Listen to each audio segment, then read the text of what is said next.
Les présidents américains Joe Biden et chinois Xi Jinping sont arrivés jeudi à Lima pour participer à un sommet des pays de l'Asie-Pacifique dans un climat tendu par la perspective des nouvelles guerres commerciales sous la présidence de Donald Trump. Ce sommet s'est ouvert hier avec une réunion ministérielle à huis clos avant un sommet de chefs d'État ce vendredi et demain samedi. En marge de l'APEC, la présidente péruvienne Dina Boluarte a rencontré le premier ministre malaisien Anwar Ibrahim et l'a décoré de l'Ordre du Soleil. J'espère, Monsieur le ministre, qu'en travaillant ensemble, nos gouvernements feront avancer un programme bilatéral renouvelés dans l'intérêt mutuel et approfondiront les relations entre nos deux nations.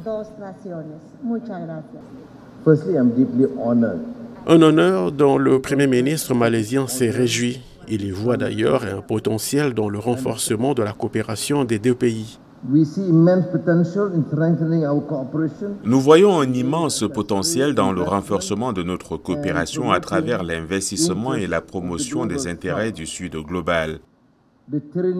La tyrannie de la distance ne nous empêchera pas de renforcer un partenariat fructueux. Au même moment, dans la capitale péruvienne, Lima, où se tient ce sommet économique majeur, plusieurs centaines de personnes ont manifesté mercredi, s'indignant de ce qu'elles qualifient de mafia criminelle. Pour nous, l'APEC ne représente pas le développement. C'est un pillage du Pérou. Tous les pays, tous les présidents et les hommes d'affaires qui sont venus ici doivent le comprendre, car ces dirigeants volent le Pérou et le vendent aux enchères. Joe Biden et Xi Jinping doivent tenir une réunion bilatérale samedi dans ce qui, selon un responsable de l'administration américaine, sera probablement la dernière rencontre entre les dirigeants en exercice de deux plus grandes économies du monde, avant que M. Biden ne cède les rênes à Donald Trump.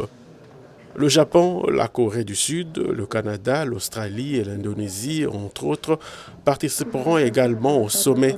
Le président russe, Vladimir Poutine, membre de l'APEC, n'y participera pas.